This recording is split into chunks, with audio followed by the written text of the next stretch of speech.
resentful, I was tired, alienated and depressed. I had to wake up and start dealing with it. How do we go about doing this? We've lost the plot when it comes to kids. They you up, your mom and dad do not mean to what they do. The panic is wired into the brain. And now you have a kid who's going to be anxious all their lives. And in this culture, it's very much about, tell me who you are. I'm a doctor, I'm a plumber. That's not who you are, that's just what you do. You can do experiments with adults where they're being evaluated and you measure their stress hormone levels. They're elevated for days. What's the first thing that you would like people to do if they're interested in changing their mindset? The only right answer I know to that question is... This episode is supported by Huel. Gabor, welcome to High Performance. Pleasure. I want to start with a question. I've heard you talk about the power of it in the past. And the question is, tell me who you are. So when I say to you, tell me who you are, what do you think?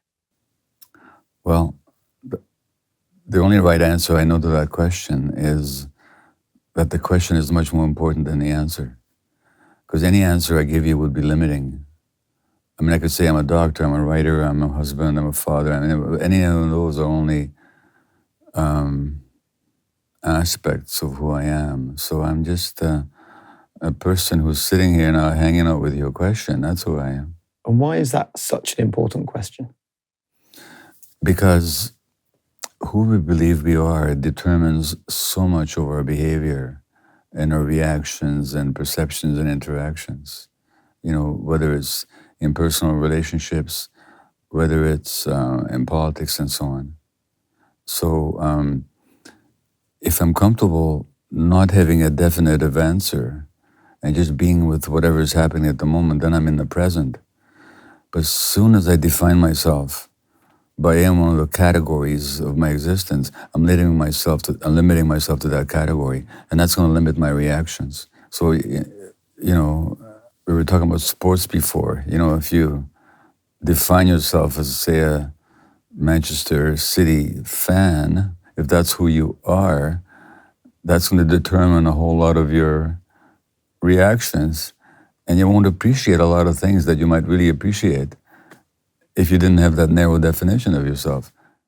And in this culture, it's very much about, tell me who you are. I'm a doctor, I'm a plumber.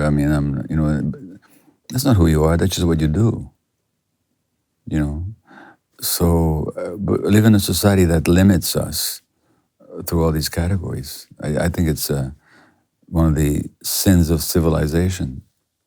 So one of your most famous concepts, Gabor, is around wholeness. Yeah. And how do we all develop this sense of wholeness? What are your tips on how we can do that then? Well, actually, it's more like how we lose it in the first place. Because I don't know if you guys are parents, but there's no one-day-old baby that likes wholeness. They're completely themselves. Whatever they experience, you're going to know about it. Whatever they feel, they're going to manifest it. Whatever is in them to communicate, they're going to communicate it. So it's more a question of how do we lose that wholeness. And the English language is interesting that way because the word health itself derives from an Anglo-Saxon word for wholeness. And wholeness is the natural state of any creature. No animal loses wholeness in their healthy environment. So the more fundamental question is not how do we get to wholeness, but how do we lose it? Understanding that can help us get back to it. So how do we lose it? One of the needs of the child, we can talk about human needs and as defined by evolution, not by some arbitrary New Age conceptual framework, but just evolution.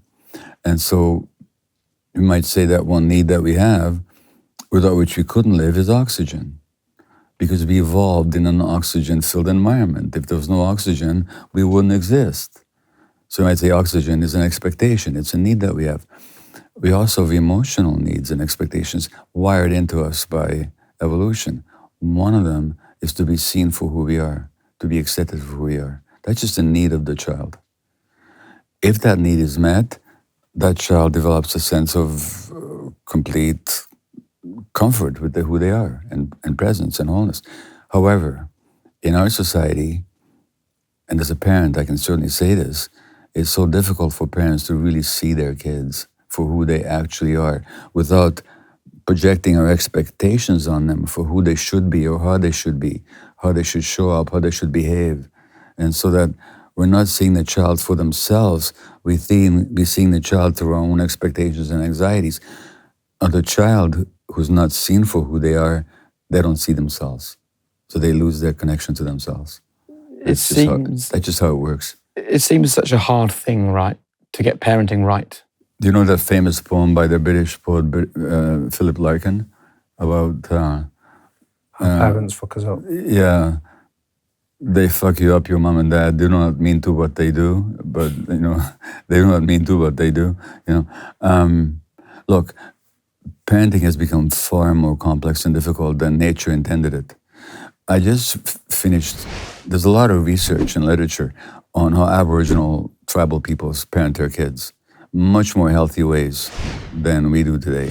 And I just finished reading a book published maybe 40 years ago now called The Continuum Concept. It's an American model and writer who ends up in the Venezuelan jungle 6 weeks away from civilization with these Stone Age people. And these people, they hold their kids all the time. They don't put them down to sleep in a different room. They don't let them cry. Not that they forbid them to cry. The child doesn't have to cry to be picked up because the parents are with them all the time. And they don't judge and they don't berate, they don't punish their kids. And these kids grow up with an innate sense of their own goodness and their own wholeness. And of course, it's not, the parenting task is not forced upon isolated individual parents who both have to go to work and not see their kids the whole day. The kids are with the parents the whole day, and not just with their parents, other adults, other parenting figures. It takes a village, as the African saying goes. Now, kids who grow up like that, they have a sense of their goodness, confidence in their bodies, connection to their environment, and a very positive sense of themselves. So, civilization, for all its advantages, of course, we can't go back to being Stone Age tribal peoples, but we've lost so much. And if only we could understand what we've lost and do what we can in today's society to bring back as much as we can. So that, civilization, of course, all these achievements, scientific, technical, medical, cultural, whatever, but we've lost the plot when it comes to kids. And parents should need a lot more support. Parenting should be much more multi-generational, much more communal. Parents should be supported to be at home with their kids in the first months, for sure. Kindergartens and so on shouldn't be just about behavior and teaching of facts or skills. It should be about relationship, because human beings are relational creatures by nature. So we could do a whole lot better, and it's not up to individual parents. It's a real social question. Look, we all know the struggle of deciding what to eat, but what if I told you that Huel can make that decision easier? Their taster bundle has got 8 ready-to-drink bottles, including their black edition, which has got 35 grams of protein, 6 daily A to Z vitamins, 8 complete nutrition bars, 2 hot savoury pots, and a free Huel t-shirt. All you have to do is click the link in the description to unlock your offer now at huel.com/highperformance. And what have you learned then about how we ended up in this modern way of thinking about parenting, where you put your kids in a room and you close the door and let them cry until they don't cry anymore? Yeah. You go back to work as quickly as possible to show your kids what a work ethic looks like. You put your kids in full-time nursery as early as you can so you can get on with the life that you wanted to live as a parent. How have we ended up in this way of thinking? Yeah, because we live in a society whose implicit but even overtly stated value is individual advancement and individual success.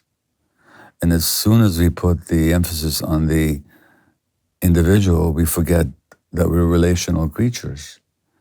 So when you go back to work early to show your kids a work ethic, what you're really showing is that you don't care about them. Because if you care, I'm talking about myself. When I was a young physician, I was really a workaholic, and what really mattered to me is being successful in practice. What message did my kids get? Is that they didn't matter to me, because if they mattered to me, I would have been there with them on the weekends and in the evenings rather than being on call all the time. So inadvertently, we give our kids the message that they don't matter. And when we don't pick them up, I mean, why do kids cry? Kids are wired for connection with the parents. They're literally wired, their brains are wired for it. Not just our kids, birds, mammals. There's physiological, neurological wiring for connection. We're also wired for panic. We're actually wired for panic. Why are we wired for panic? Because what should I feel as an infant if my parents are not around? I should feel panic. Because what do I do if I feel panic? I cry. What does that crying do? It immediately should bring the parent running to pick me up, who shouldn't have put me down in the first place, not according to ancient peoples. Okay, now, what happens to a kid where they're having this panic, they're crying for the parent because they physically need the contact emotionally, and their parent ignores it? The panic is wired into the brain. And now you have a kid who's going to be anxious all their lives. So again, if we just understood the basic needs of kids, and like, you're a parent? Yeah. Okay. When I was a young parent, if you had asked me what is the greatest value to me, I would have unhesitatingly, I would have said the well-being and happiness of my family. And you'd probably say the same thing. Correct, yeah. But if you actually looked at how I lived my life, that's not what you would have concluded. What you would have concluded is that this guy's highest value is advancement at work, and his success as a physician. So that my declared value, which I would have been very sincere about articulating, was the complete odds with the value that I was actually living. So my kids what message do they get? You know? And what about people who listen to this and go, well, I need to work all the hours God sends to pay the bills, to... That's certainly true for a lot of people. Partly that's a matter of how this society doesn't value young life. And we keep talking about how children are our future, but we don't behave that way. But given that this society is like that, then at least you should realize what the kid is losing by your absence. And when you're with them, really be with them. Don't spend your time looking at your cell phone, watching television, vegging out on the latest football talk show. Spend time with your kids, be with them, and invite them to be in your presence. So at least we should do what we can to compensate for what we've lost. I think in your writing, Gabor, especially your new book, The Myth of Normal, you pose some quite searching questions for the reader or the listener to ask themselves. And I think one of the most effective set of questions I've read from your work is the compassionate inquiry questions that I think move us all closer to this sense of being who we should be. Yeah. Would you explain about compassionate inquiry and why anyone can use it to their advantage? Sure. So it goes back to when I was a family physician, and I began to notice that who got sick and who didn't wasn't accidental. That certain characteristics or character traits were showing up more and more frequently in the people who got chronically ill. And those character traits, suppressing emotions and being too nice to always please other people, just to give two examples, nobody's born with it. So these were traits developed in childhood in response to certain experiences, which meant now that self-suppression of emotions and being too nice and taking on too much stress in order not to trouble others stress the body. They lead to inflammation and illness. In other words, the physical illnesses that people were coming in to my office with weren't just bodily phenomena, they represented emotional dynamics and how they lived their lives, which also meant that if somebody comes into me with an inflamed joint, I may have to give them an anti-inflammatory. I may have to give them a steroid. I may have to give them a medication to suppress their immune system, which is attacking their own body. But if I really was going to deal with it, I would also have to say, what's stressing you so much? Are you saying no? Do you know how to say no when the world is demanding too much from you? Do you express how you feel? Which means it wasn't enough just to write a prescription. I'd have to talk with them. And now where I was working in that part of Vancouver, people couldn't afford private psychologists. And the psychiatrists who are medical doctors who were covered by the medical plan, they're not trained to ask these questions. Mostly they know how to prescribe medications. I don't mean to slander a whole profession, but mostly that's how they're trained. Which means I had to talk to my patients. So I learned how to listen. So then I had to learn to develop certain questions. And that's how compassionate inquiry arose. It's just for my own. Now also, I had to deal with my own neuroses, my own dysfunctions, my own workaholism, my own depression, my own problems with my kids. So I just learned to ask certain questions. And then since then, I'm not going to go into the long detail, but compassionate inquiry has become a therapeutic modality that we teach to thousands of therapists internationally. And it's also, I write about in the book. And there's some certain basic questions. And I do believe that we all carry the truth within ourselves. We may not have access to the truth all the time. I certainly don't. But ask the right questions, we'll find the truth in ourselves. So that's what it's based on. I think it'd be really helpful for people if Damian and I ran through the 6 questions, and you can just explain why they are important questions to ask ourselves. Yeah. And then, people can note them down and they can do this themselves at home. So the first question in your compassionate inquiry is, in my life's important areas, what am I not saying no to? Yeah. So compassionate, that's an example of compassionate inquiry. Doesn't encompass the whole thing. But I mentioned this before. There was a book written by an Australian palliative care nurse about 12 years ago. It's called The Top 5 Regrets of Dying People. Now, I used to work in palliative care myself. I looked after terminally ill people. But she would sit with these people who are dying before their time because of malignancy, and she would, get to know them. And the top regret was that I wasn't myself, that I didn't have the courage to be myself. I spent too much time trying to please others rather than, so that's what I found as well, is that people didn't know how to say no to other people's demands, were suppressing themselves for the sake of being accepted by others. So therefore, this question, in important areas of your life, either in personal existence or in your work activities, where do you have trouble saying no? If I ask you guys, does anything come up? Do you have trouble saying no? Yeah, Okay. I mean, that's a real issue for me. Okay, so would it be, I'm not asking for details, but Sure. Work or personal life, or both? Both. Okay, all right. So then the next question follows, which is what is the impact on you of your difficulty saying no? It's often sort of leading myself to physical and mental exhaustion. Exactly. Now, are you both parents? Yeah. Okay. What's the word that the kids start saying automatically at age 1.5? No. No. Yeah. Time to put your shoes on. No. Yeah, you're right.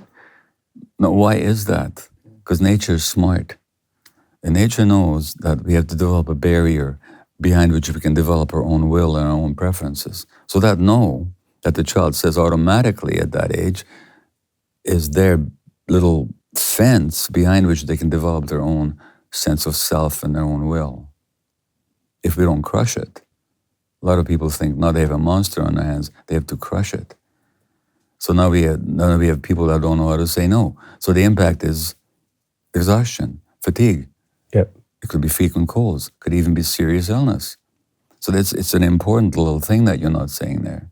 So that's the first. Second question is, what is the impact? So I'm saying to people, identify where you're not saying no, write down the impact. This week, where did I not say no? What was the impact? I was resentful, I was tired, I had trouble sleeping, I got a cold, whatever it was. The third question is, what is the belief behind your inability to say no? So In your case, Damian, there's a belief there. If I say no, what does that mean? That people will reject me, people won't like me for saying no. Exactly. So that if I say no, I'll be rejected. That's one story that people say. Now, let's turn it around. If you called me up to go for coffee and I was up all night with a sick patient or somebody, and I said, no, I'm sorry, Damian, but I'm not going to go to coffee with you, would you reject me? The opposite, yeah. Exactly. But you're afraid that you'd be rejected, which tells me something about your childhood, is that you got a certain message that you're only acceptable when you're compliant. And then you internalize that, and that becomes part of your personality. It's not who you are. It's just how you're programmed. So the belief is, if I say no, I'll be rejected. Okay, now the next question is, where did I learn that? And then we can go into your life. And and the fifth question is, who would you be without that belief? If you didn't have the belief that if I say no, I'd be rejected, who would you be? What's the answer? Myself. You'd be yourself. You'd be free. Yeah. And then there's the sixth question, which is certainly was true for me for a long time. Are there areas in your life where you're not saying yes, where you want to say yes, but you're not saying it? Maybe some passion, some desire for self-expression, some desire to be out in nature or go hiking or, I don't know, play sports or dance or write or draw or play music. Or are there areas in your life where you're not saying yes, but there's a yes that wants to be said? And that yes that you're not saying is as impactful negatively as the no that you're not saying. Is this clear to you guys? Yeah, yeah. It's really clear. Yeah. Can I? Yeah. There's two questions that spin off from this, Gabor, I'd like to explore. One is quite a pragmatic question of how do we learn to say no better then? First of all, by doing this exercise. Yeah. Like if you actually get the impact, if you really think about it, you realize how important it is. Secondly, if you realize that you'd be free, that's worth something. So basically, it's just by noticing, not by judging yourself, but by noticing where you have trouble saying no, what the impact is, and that it's just a story that you're telling yourself. Now, it's true. There might be some people in your life that if you said no to them, they'd reject you. That might be true because you've trained them. You've trained them that you're the guy who doesn't say no. That's what they signed up for. And all of a sudden you start saying no. Say, oh, this is not what I don't want. But then you have a decision to make. Who would you rather please, them or yourself? And I can also tell you, the people that really cared about you and really loved you, they'd welcome it. They'd say, it's about time. So it's not that you lose anything in the end. You'd find out who your friends were. Yeah. But the people that reject you when you say no, in order to honor yourself, they were not your friends in the first place. Were they? True, yeah. Which leads to my second question of how do we ask these questions? Is it better we ask ourselves, or do we have somebody that can help us and guide us through this inquiry? You can do it both ways, but in the book Myth and Normal, we set it up as a self-conducted exercise. Sit down with these questions once a week. Write them out. Don't just run through them in your head. Take a piece of paper, not even a computer, but handwritten. Where this week did I not say no? What was the impact of me not saying no? It takes 10 minutes once a week. What was the impact? What was the belief? If you do this regularly, people have told me that that exercise alone has changed their lives if they do it regularly. It's not that difficult. I noticed that you leaned straight into Damian, the presenter, right, asking lots of questions to Gabor when he was doing that bit of work with you. Let me just ask you how it felt, because when Gabor said, people would say, it's about time that you can finally be yourself. Like even I felt a weight lift from me and I'm not even you. And the truth is, Gabor, we've worked together now for 5 years. Really? We've had a conversation about Damian's overwhelm and saying yes to everything monthly for those 5 years. So what were you thinking when you were talking? I had my my wife's face in the head, that idea of at last. That it was her words saying what was coming out of your mouth. Because it's a frequent area of contention. So the freedom of, in terms of in my personal life, of where conflicts will often arise is because I've committed to something. Yeah. Because the fear of saying no. Well, do you know something? It was here in London, I think 6 years ago now, 5 or 6. I was here for a speaking engagement, and my wife was here with me. And it was a crazy busy, I was overworking, and she said to me, buddy, you've written a book called When the Body Says No. That's one of my books, When the Body Says No. And she says, no, you better write one called When the Wife Says No. Because she wasn't going to put up with it anymore. Yeah. You know? And partly I had a decision to make. Do I bring my life in alignment with what I teach? Or do I present one nice message on stage and live a totally different life, you know, in my personal existence? And it's an ongoing theme. See, but what I take real heart from that, Gabor, is that if you don't mind me referencing, you're 80 now. No, yeah. And yet this is still a process that you're asking yourself this question. Yeah. You know, at your age, like nobody has it figured, I suppose, is what I take some kind of solace from. When did you start asking yourself these questions? What happened for you to ask yourself these questions? What happened for me, that life wasn't working. In my 40s, I was alienated and depressed, and I was successful, but I wasn't a happy camper, you know, and there were problems in my relationship. I didn't like the way things were going with my kids, so I was challenged personally. And, you know, I had to wake up and start dealing with it. It's an ongoing process. I often say this, that, I'm 80 years old now, and I'm glad I'm not as young and stupid as I was when I was 79, you know? So there's hope for you guys too.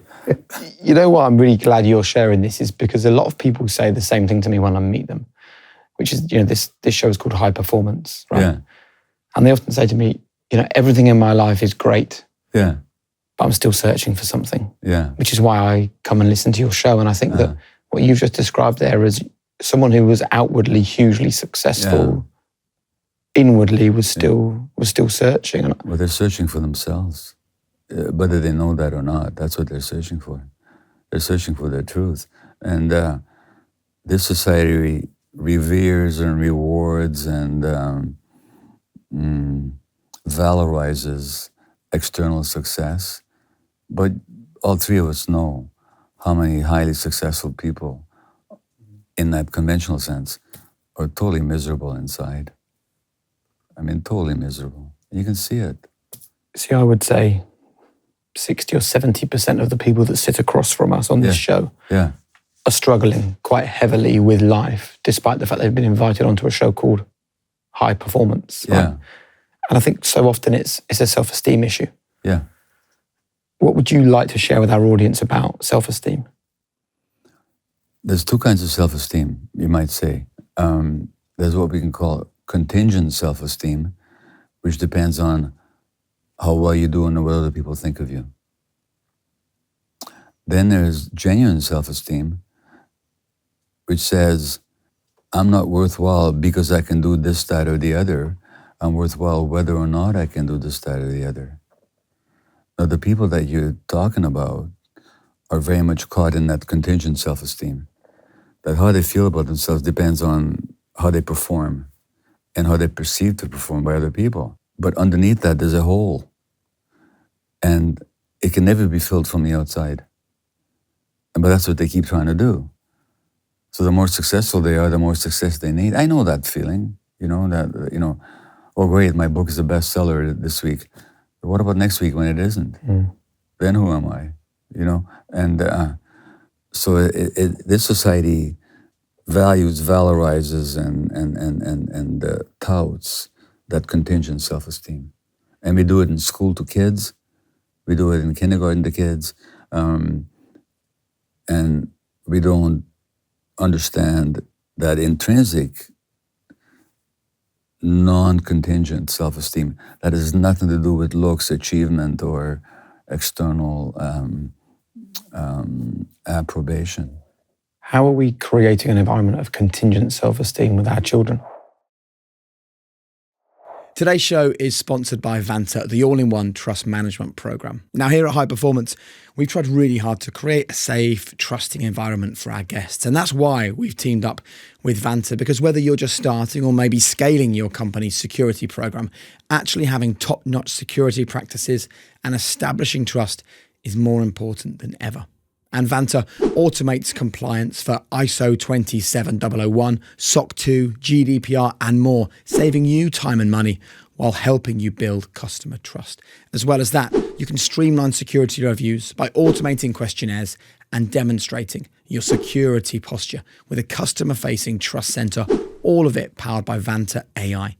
Over 8,000 global companies like Flow Health and Cora, they use Vanta to manage risk and prove security in real time. Click the link below or scan the QR code on screen to get $1,000 off Vanta. That's $1,000 off Vanta by clicking the link below or scanning the QR code. Well, by demanding that, by getting the kids the message that they're only acceptable to you if they behave a certain way. Or get success at school. That they have to have success, and if there's success, you're so happy, and otherwise you're not. By not seeing them, by not accepting their vulnerability, but by demanding that they be tough or resilient,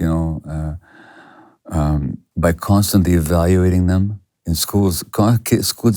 Schools are constantly evaluating kids. Now, I can show you the studies. There's such a thing called evaluation stress.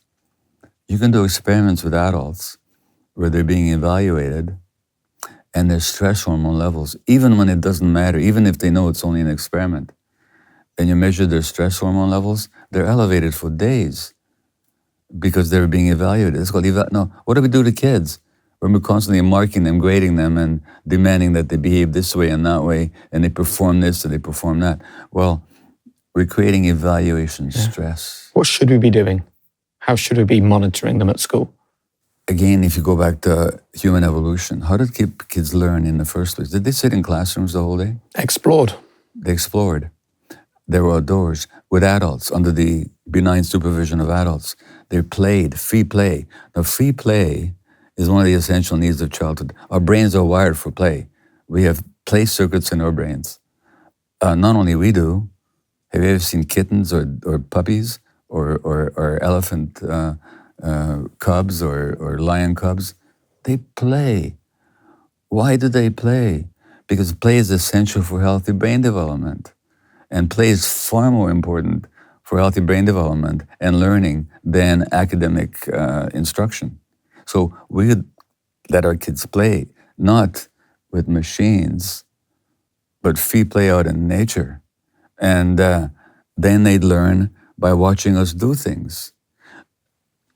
Those kids will then develop a natural curiosity, which will make them want to learn about history or science or art, whatever they're interested in. So we get it backwards. We put the academic instruction and evaluation ahead of the child's spontaneous development. We both have daughters who are just starting at high school. Yeah. So they're now starting to see the world of social media, the world of celebrity. Yeah. What's that doing to their self-esteem? It depends on how well they connected are to the parents. If the primary connection is with the parents, then they're not going to be dependent on what their peers think of them. I mean, it might matter to them, but they're not going to be dependent on it.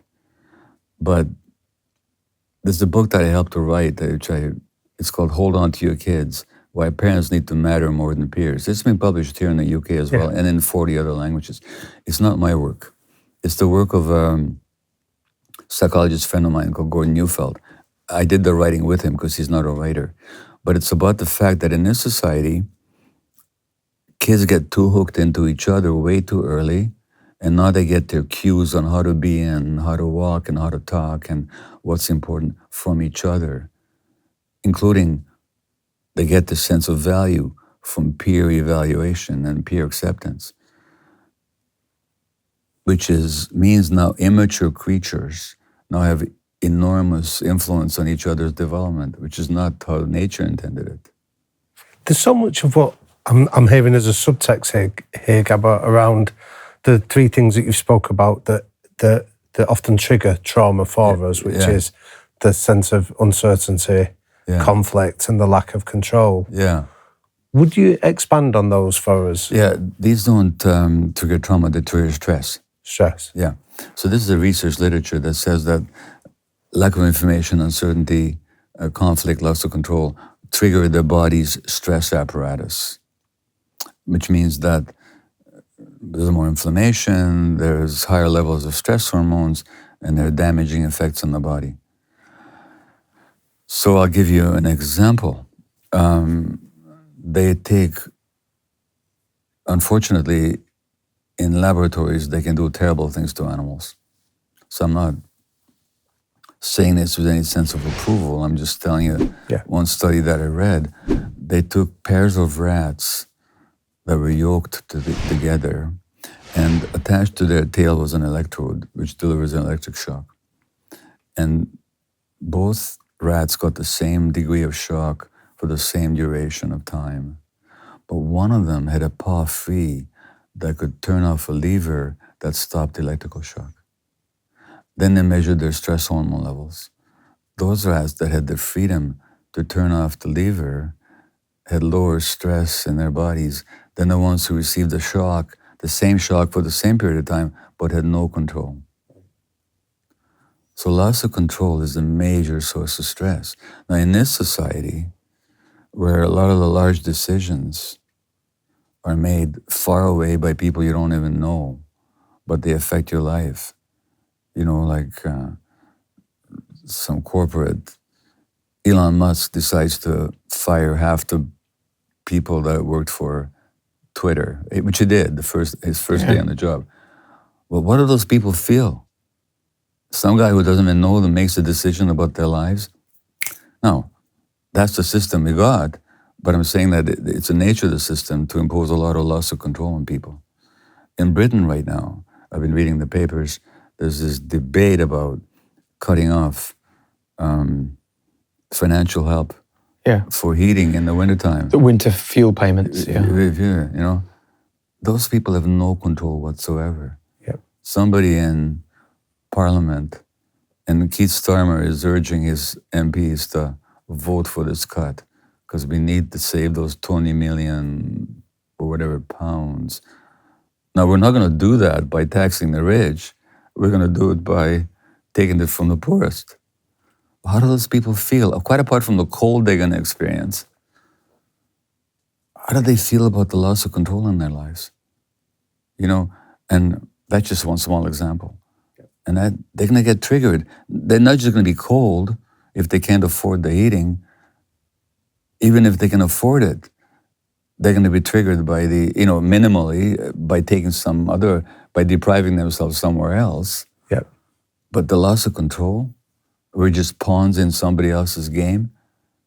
It's tremendous in this society. And this is where our own, I guess, mental strength comes to the fore. And one of your most shared and repeated quotes is, we may not be responsible for the world that created our minds, but we can take responsibility for the mind which creates our world. Yeah. How do we go about doing that? Well, yeah, that's the whole thing. That's the key. And the Buddha said 2,500 years ago, basically, I'm paraphrasing him, that it's with our minds and our thoughts that we create the world that we live in.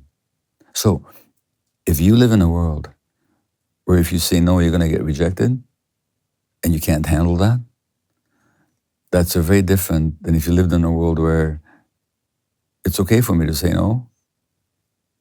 You're creating the world with your mind. You're creating your relationships and your life with these mind programs that was developed very early in childhood. So now you're not responsible for that mindset.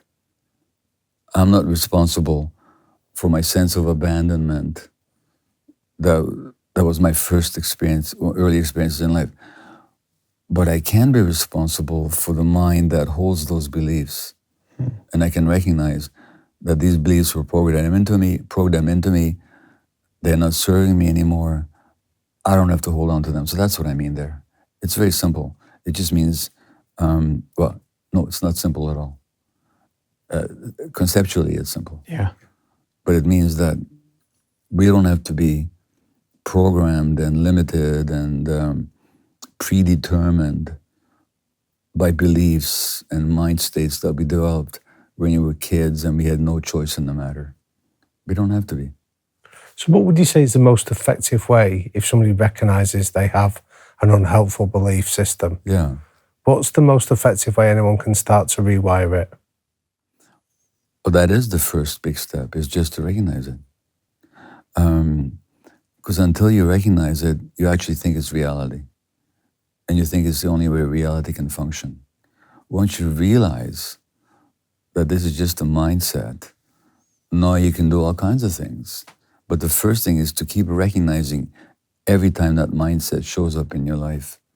So in my relationship with my wife, if I find her not as interested in me as I might want her to be, I can either indulge in self-pity and see myself as a victim and being abandoned, or I can notice, oh, I got the same stuff happening again. That's curious, what's going on? So I can get curious about it. Turns out it's got nothing to do with her rejecting me, it's just got to do with, she's got something else on her mind, you know? So just by noticing these habitual reactions, we developed the capacity to see ourselves a little bit from the outside and not be dominated by these old mind states. That's the beginning of it. But to believe that we can change those mind states, we need hope, right? It's more than hope.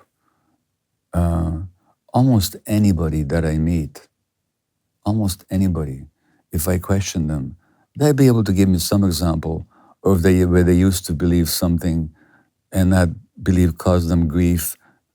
Then they saw through that belief and now they don't have that. I mean, almost, can you guys think of examples in your life of that? Can you not? Yeah. Where you had certain beliefs. But I also know people who will listen to this and think, well, I'm so broken, I can't be helped. Yeah, and I would say to them, I understand, and that belief itself is a belief. That belief itself is a mindset. And it refers to a time in your life when you were truly helpless, and you were truly alone, and truly vulnerable. Is that really true? Is it true that you can't ask for help?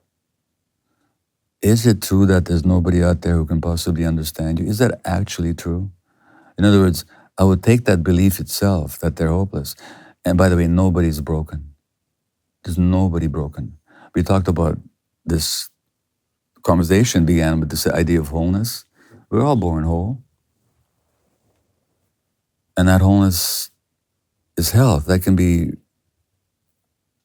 refound in everybody. So nobody's damaged goods, nobody's broken. As long as they have consciousness, there's plenty of stuff to work with. That's not my assumption, that's what I know. We've reached the point where we're going to offer you some quick fire questions. Sure. This first one might be a hard one to answer quick fire, but having listened to this really interesting chat, what's the first thing that you would like people to do if they're interested in changing their mindset? Where do we begin? Read my damn book. It's a great ad.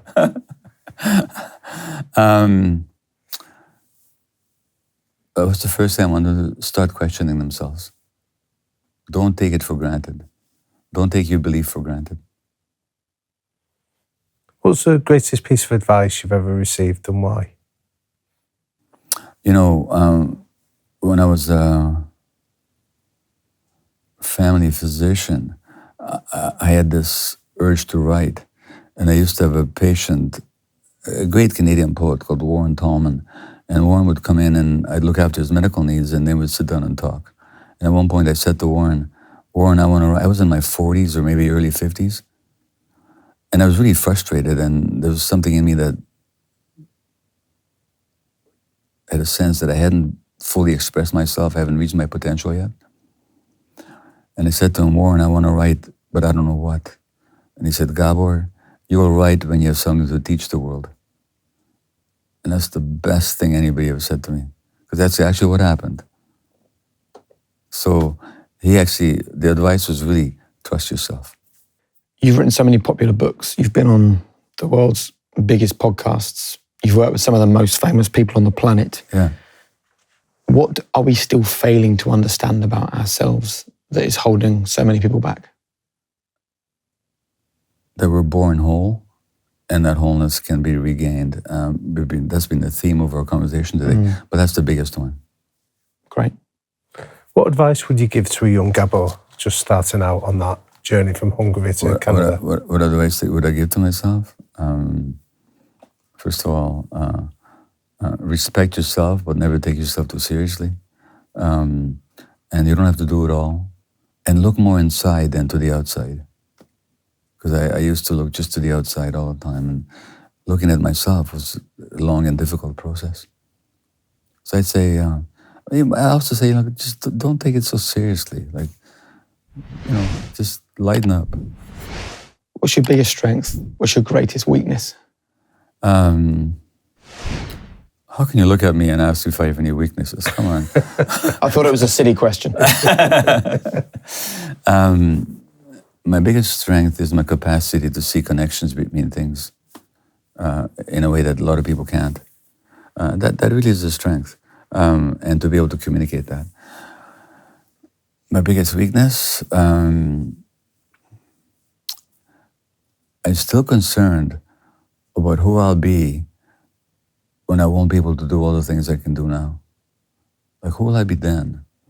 When I'm not out there on the podcast and on the book circuit and talking and so on. Then who will I be? So my biggest weakness or biggest concern you might be is just still, who am I when I'm not all that? I can talk about it, but if I examine myself honestly, it's a concern of mine. And the truth is, one day you'll have to find out. Eventually I'll find out. If you could go back to one moment of your life, what would it be and why? It'd be, I'm not going to talk about this in detail, but there's certain decisions I made in my personal life that I would not make again. That I would make totally different choices. Choices that created a lot of suffering for people that I really love. That's what I'd like to go back to. And without going into detail, obviously, from those, how have you learned to live with them? By doing what repair I could, but also by forgiving myself, by recognizing that that's who I was, that's how I was programmed. I did what I did out of what I believed at that time. So there's no point keeping berating myself. The thing is to own it and take responsibility without allowing that to diminish my respect for myself. And the final question that you want to leave ringing in the ears of our audience, your one golden rule, if you like, to living a high-performance life. Trust yourself. Trust yourself. Really trust yourself. Not your ideas, but your true self. Just trust that it's there. Let it guide you. Because high performance is obviously different for everybody. And for me, it's, have I done the best I can with what I understand and what I know and what my calling is? Maybe that's too many words. Follow your calling. That's what I would say to people. Gabor, thank you so much. My pleasure. Thank you, guys. Struggling to find the motivation? Try this instead. Take it professionally, not personally. Why are we postponing love and community and friendship? I'm not worried if anyone fails, as long as we are changing things for the good. To have those kinds of friendships, I think, are absolutely essential to being what we would call a high-performance human being.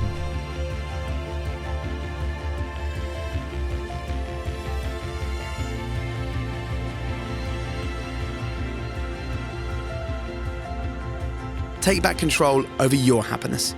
Give the High Performance app a try, then see how you feel.